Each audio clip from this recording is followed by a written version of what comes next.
waaw salaamaaleykum Thiaroye Géej salaamaaleykum Sénégal salaamaaleykum àdduna wërngal këpp maa ngi tudd El Hadji Macoumba Niang ñu gën ma xam ci El Mac le polyvalent je suis artiste rappeur dëkk Thiaroye-sur-Mer plus précisément Thiaroye Géej. waaw daje bi li ko sabab dama koy tënk ci quelques couplets yu ma def mooy l'heure est grave jeunesse su caabi yeewu leen xeex seen àq ak yelleef état bi yeewi leen BDAN du fi jaar te Thiaroye defaruñu ko. luy ndeyu defar mbaaw yaraax te Thiaroye boole wuñ ko projet bi ñoo ci ëpp suuf duñ nangu féete suuf restructuration bu amul lépp la ñuy xëpp suuf Thiaroye dootul nangu kenn du ko rey te deewul gis nga suñu autorités yi njaaxaanaay lañ te deewul Thiaroye esaay gars yi cette injustice ne passera pas sinon ça sera cas ay cax laa leen wax nag cette injustice ne passera pas sinon ça sera cas na état ñëw saafara ka sinon ça sera ka yéen a ngi may dégg bu baax Thiaroye yàgg na avant indépendance la mënuñu comprendre dëkk buñ xam ci dal dëkk buñ xam ci yar dëkk buñ xam ci du taal teggin fulla fayda liggéey la preuve suñu yaay yi nga xamante ne ñoom ñoo ñu meññ 5 heures du matin boo xëyee da nga leen di gis ñu ngi yor seen pan di ñafe pour lu ñu indi ci kër yi suñu bàyyeeg suñu maam yi nga xam ne ñoo ñu meññ ma suñoo soxla alalu jàmbur 5 heures du matin ñu ngi xëy di dang-dang di ut luñ jox seen njaboot yi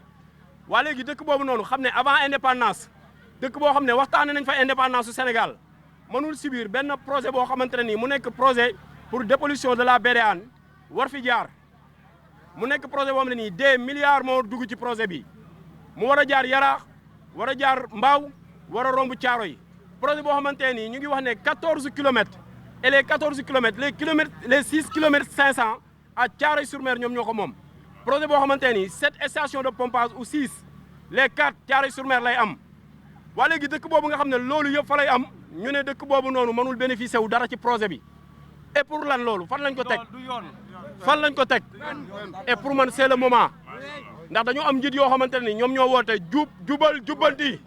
kon cette injustice là dañoo bëgg monsieur le président Diomaye ak monsieur le ministre maître Ousmane Sonko ñu bëgg cette injustice là ngeen boole ko ci jubal jubbanti alaaji ñun Thiaroye-sur-Mer la ñu am bu laajee ba kenn nañ ko joxe parce que projet bi du jàll tant que restructuration bu Thiaroye amul lii moom dañoo bëgg suñ autorités yi ñu xam ko ñun on est de Thiaroye bon ministre de l'environnement côté boobu peut-être les autorités mën na leen a invité pour ñu dem ci loolu parce que ñun nous sommes des acteurs culturels bien vrai que parfois ñu dem ci yooyu mais parfois suñu autorités yi ñoo ñuy gën a woyof pour dem ci yooyu. bon li ñuy wax mooy restructuration bu Thiaroye ku xam dëkk bi xam ne dëkk la boo xamante ne ni inondation daf kaa sonal Thiaroye ku xam dëkk Thiaroye xam dëkk boo xamante ne ay mbedd yu xat la am ku xam Thiaroye xam ne dëkk la boo xamante ne ni amul pavage léegi nag restructuration daa ëmb loolu noonu yëpp. et góor ca wax ja ñoom ñoo ñu waxoon kane dinañ yaatal suñu mbedd yi ba marqué yenn kër yi ñoom ñoo ñu waxoon kane dinañ def canalisation ñoom ñoo ñu waxoon kane kër yi nga xamante ne nii jigéen nañ ci raay bi kër guñ ci wàññi buñ paree foofu dinañ ko defal ba telle sorte xoolal fii ñu taxaw nii dèjà ñii di gas nii tey kër yi nga xamante ne même bu dee fay nañ leen ñu wàññi seen kër ba pare liñ jot a dese kas néew ñu ngi yëngal seen bâtiment yi et nous dans tout ça ñun lan lañ ciy gagné. ah ça fait des mois wala des années je peux dire booy génn Thiaroye da ngay wiiree bay bëgg a dee ndax suñ mbedd yëpp baare nañ ko suñ mbedd yëpp gas nañ ko te ñun mënuñu cee bénéficier wu dara et gars yi dafa doy merci beaucoup jërë ngeen jëf. donc man dama ñëw pour sama soutien ci wax dépollution de la BDAN doo fàtte Thiaroye-sur-Mer c'est impossible ndax dafa nekk projet boo xamante ni ça fait plus de 2 décennies ñu ciy wax Sénégal boo gisee ne injustice bi Thiaroye taxaw avant may def tout damay féliciter toute cette jeunesse là derrière moi de leur engagement de leur détermination pour demander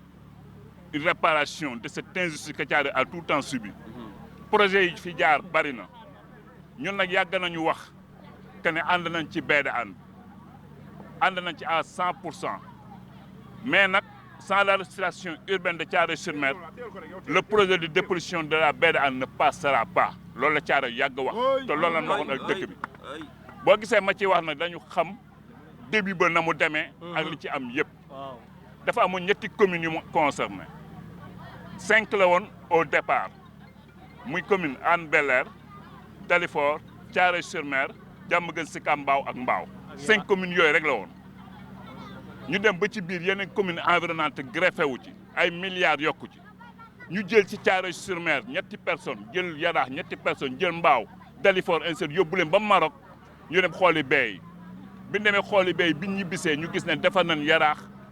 defar Mbao restauré ba mu baax tëb Thiaroye-sur-Mer te Thiaroye-sur-Mer nekk suñ une longueur de 7 kilomètres 7 kilomètres la am 7 stations pompage wax nañ ko fi les 4 se trouvent à Thiaroye-sur-Mer xam nañ fi 4 stations yëpp nekk Thiaroye ne doon négocier ak état bi fi jóge muy le président Macky Sall ñu signé un décret présidentiel pour la restauration urbaine de Thiaroye-sur-Mer boole ko ci 0 bidonville muy loo xamante ni ñëpp gis nañu ko te ku ne xam na ne décret bi nga xam ne président signalé ko le 6 août bii di ñëw 2025 dafay caduc et duñ xaar nag moment caducité boobu pour door wax ak autorité yi ñu ngi leen di wax nag ñëw nañ marqué nañu kër yi def nañ ay audience publique ak la DGA la direction générale de l'urbanisme et de l'architecture ànd ak ONAS ak ñëpp ñu def ay audience publique devant les préfets le gouverneur de Dakar Alassane Sall qui est actuellement gouverneur de Saint-Louis il est témoin le préfet de Pikine Moustapha Ndiaye il est témoin ñooñu dañ leen di sant ñun pour ñu mën a toog parce que xaw bu am solo lañ taxaw àndoon ak ñun ci liggéey bi bu demee nag ba tey geneen nguur gu bees nekk wax nañ ko léegi ñun amuñu benn interlocuteur pour le président de la son excellence Bassirou Diomaye Faye ñun moom la ñuy interpellé ni leen interpellé woon à Macky Sall mi fa nekk à l'époque àndoon ak Thiaroye yëpp def point de presse comme nii ñu dégg nu ñëw si suñu mbébét dem di ci liggéey ba toll nañ foo xamante ni finalisé moo ci nekk li ci des mooy indemnisation fa la ñu toll marqué nañ kër yi y a des gens yoo xam seen i kër ñu ngi ci biir am nañ xaalis bëgg a defaraat seen kër réfectionné ko mais buñ ko laalee ëllëg ñu ñëw ne dañuy defar boobaa ñoom dañuy perte boobu ba léegi ñu ngi toog di xaar avant muy décret bi nag di caduc ñu ngi wax autorités yi Thiaroye jóg nañu te du luy rek ñoom ñoo téye yeneen mbooloo yi ne leen toog leen parce que désagrément la ñuy bañ dañuy bañ ko yàq donc nous lançons un appel aux autorités étatiques que ne Thiaroye-sur-Mer restera debout pour dire non à cette injustice-là. ñu ngi sant ñëpp di gërëm ñëpp. Pardon? Un peu en français, vous dites que le décret a été signé par les... Donc le décret a été signé par le président Macky Sall le 6 août 2023. Donc c'est un décret présidentiel pour la restauration urbaine et la régularisation foncière de Thiaroye-sur-Mer. Il ne faut pas qu'on l'oublie. Thiaroye-sur-Mer est un village traditionnel. Nous n'avons pas de rues, mais nous avons des ruelles très étroites. Et nous voulons que la restauration soit effective pour qu'on puisse vraiment, à tout moment, tout simplement avant-hier, il y a eu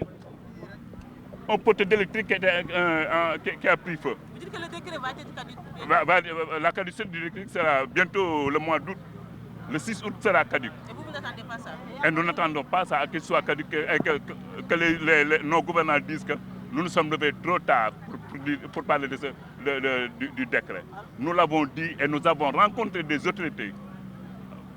étatiques. Nous sommes allés voir le ministre de l'Urbanisme